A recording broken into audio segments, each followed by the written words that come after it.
This is Andi Purewal for Boxing Social in association with Pursue Fitness Sportswear, and I'm joined by Matt Macklin. Matt, how are you doing? Yeah, I'm all right, thanks. Good. It's good to hear. Obviously, we're down here now, only 2 days away from Vasyl Lomachenko versus Luke Campbell. What are your thoughts on the fight? I think it's a good fight. Look, Lomachenko, big favourite. He's the number one. I think he's probably universally accepted that he's the number one pound-for-pound fighter in the world. Extraordinary talent. Maybe the most gifted fighter there's ever been. You know, he's like the Matrix, isn't he? At times, his movements freaky. But you know, he's fighting someone in Luke Campbell that's consistently from schoolboy boxer performed at the highest of highest levels. You know, an Olympic gold medalist. He had a really good fight with Jorge Linares. Could have gone either way. He had lost his father a few weeks before. He got put down in the second round. You know, Luke Campbell's someone that's probably the easiest fighter in the world to underestimate because he's not very flamboyant, but he's solid. He does everything well, and you know the fact that he's the bigger man by, you know, really Lomachenko's probably a featherweight. You know, so you know he's giving it. He can go up the weight because he's so good. But you know he's fighting another really good fighter in Luke Campbell, and I think that Luke being a southpaw, having the reach, you know, having the good judge of distance, having the good feet he has, I think this could probably be Lomachenko's toughest challenge to date. Do I think Luke Campbell wins? No, I think Lomachenko wins. Well, probably on points. You know, I'm not sure. I don't think I see Lomachenko stopping Luke. I think he beats him on points, but I think that, you know, Luke is competitive throughout the fight. But yeah, look, I have Lomachenko winning it, but I think Luke can. I think Luke can do really well. I think he can do a lot better than what people are thinking. I think people are underestimating just how good Luke Campbell is here. You said there that you could see this as Lomachenko's toughest fight to date. Do you see that being the case with regards to both of them share the ring with Linares? Do you think this, with that in mind as well, you still see this as Lomachenko's toughest fight? Yeah, I mean, look, maybe his toughest fight was his second one because Salida roughed him out of it and he wasn't experienced enough. But I mean, that aside, you know, since he won the title, I think this is probably going to be his toughest challenge because Linares, you know, Luke and Linares, there was nothing in that fight, you know. It was a very close fight. But Linares, I don't think Linares was more fragile than Luke. And Luke's, you know, southpaw as well. And he's got that range, he can punch a little bit. So I think this is a more difficult fight for Lomachenko than what Linares was. How does Luke have to go about trying to stop or defeat Vasyl Lomachenko then? I think he needs to come out and try and take control of the fight. Don't wait for things to happen. Go out there and make things happen. I think he needs to try and get into the centre of the ring, which I think he'll be able to do. He's the bigger, stronger man, and I think try and get him pushed, try and get Lomachenko going back. Lomachenko can do it all. Don't get me wrong, but I think, you know, when he gets you backed up and he's kind of fainting you and he's here, he's more tricky then. So I think if he can kind of take control of the fight, and like I said, make things happen. Don't be waiting on it. You get out there and take control of the fight, make things happen. Try and be the boss in there. Try your best not to let Lomachenko start dictating everything. Now to work for the rest of the card, Hughie Fury versus Alexander Povetkin as chief support. Eddie mentioned the fact that at 22, Hughie's fought Joseph Parker in his first world title fight. At 23, went to Bulgaria to face Purewal, and now he's going in with Alexander Povetkin. Just how much credit does Hughie actually deserve for taking on those fights at such a young age? Yeah, a lot of credit. You know, he's still very much improving. He's still growing, probably. You know, filling out. So, you know, he's done so well. He was a very good amateur. He was world junior champion, talented kid.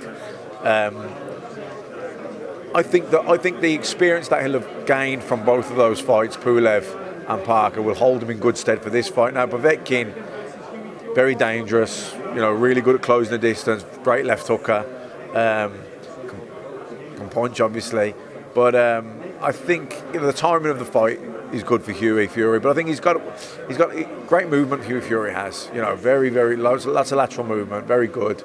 But that's important that he does that in this fight. But I think also he's got to make sure that he gets Povetkin's respect a little bit, hit him hard with something early on, just so he doesn't think he can just walk in on top here. So, you know, so when you do feint him, then he'll buy the feints where if someone can't hurt you, you know what I mean, and you're probably not going to go for their feints. Where if someone's got the power to sting you, then when they feint you, you'll react to it. So I think the quicker he can land something significant, the better. But I think ultimately his plan will be to move feints, just keep changing the angle. Peter Fury, his trainer and father, said that he wants to get more of a mean streak into Hughie. He wants to see him throwing his right hand a lot more. Is that what's going to be key for Hughie on Saturday night? He needs to throw his right hand more, and he needs to show that mean side to him that we maybe haven't seen as of yet. Yeah, well, that's kind of what I said. His style is lateral movement, outbox, outmove, outthink. That's his style. But he probably sometimes that's not enough for the whole. As you go up the levels, you've got to be able to kind of adapt, and you've also got to get people's respect. So he's got to land something significant. He's not going to suddenly become a Mike Tyson, come forward KO merchant. That's not him. He doesn't have those physical attributes, those assets. He doesn't carry that power, and it's not his style of doing things. But I think good fighters, if you can't deter someone from coming in on you, eventually they're just going to walk through, take time. So I think it's important that he lands something pretty meaty on Povetkin early on. So then when he does give the feints out, he'll react to it, or he can keep offsetting him with little feints. Where if he doesn't get his respect, then he's just going to walk through him. So that's kind of what Peter's alluding to. I think he's got to go out there. Yeah, he's a boxer. That's his style. But also he's got to be able to get people's respect. Now, another fight on the undercard, world title fight. Charlie Edwards defends his title against Martinez. A very difficult ask of Charlie because of Martinez's past victory over Andrew Selby. Is this his toughest fight to date, in your opinion? It probably is, but I also think it's coming at a time where Charlie's really got a spring in his step. He's world champion, and he's going through the levels now. He's finding he's at the top of his game. His confidence is sky high. He's performing better than ever. So it's probably the right fight at the right time. Everyone's alluded to the possibility of Charlie Edwards versus Cal Yafai fight. A fellow Brummy yourself alongside Cal. How would you see that fight playing out if they was to meet at some point?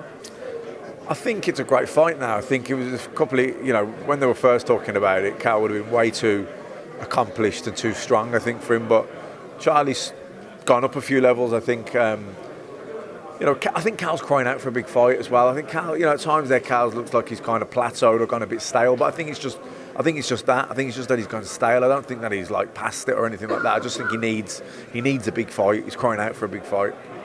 And Yarde-Buatsi returns to this card against Ryan Ford. What are your thoughts on that one?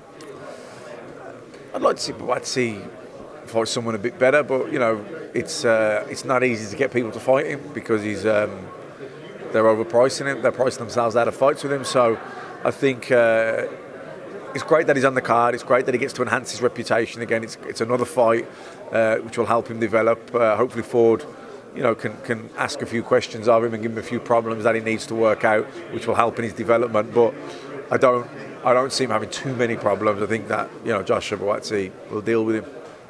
To stick with the light heavyweight division, of this past weekend we saw Sergey Kovalev defeat Anthony Yarde. What was your thoughts on that one if you caught him, Matt? He was probably only he was probably only a couple of punches away, wasn't he, from winning at one time. I think it was the 8th round. He had him rocking and rolling and probably kicking himself after, but I think he punched himself out a little bit in that round too. He was gassed out then after that. Great performance. I don't think Kovalev is the fighter he once was. I think he's 36 now. He's long career. I think he's ready for the taking.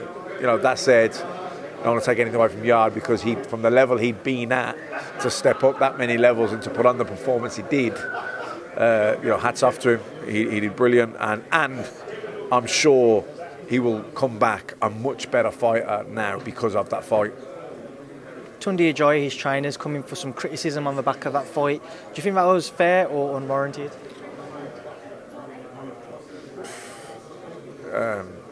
I don't know. I don't know what criticism you're referring to. Criticism over, for example, in the corner, people are saying that he wasn't given instructions on how to deal with Sergey Kovalev, and he was shouting lines in the camp, etc. No sparring for Anthony in the build-up to the fight. No comments. That's all right, Matt. I don't want to put you on the spot, and I know you don't have nothing to say on it, so we'll move past that. How big a fight between Yarde-Buatsi and Anthony Yarde would that be if that was to happen in the next year or so? It's a big fight when it happens. Is it in a year? So I don't know when it happens, but Yarde comes back. Comes back with a win. Stays busy. Buatsi gets up to that level. I'd like to see both of those two fight winners a world title on the line. And finally, as I haven't had a chance to see you since the announcement, Joshua Ruiz, the rematch taking place in Saudi Arabia. What was your thoughts on it taking place there? I was surprised. I really thought it was going to either be. I really thought it was going to be America. I know there was a lot of talk about Cardiff, and I thought good chance. But you don't know. You're hearing things. You don't know if it's smoke screens. And then all of a sudden, Saudi Arabia came out of nowhere, which was surprising. But money talks, doesn't it? It does indeed, Matt. But as always, I appreciate your time. So thanks for speaking to myself and Boxing Social. Right, cheers.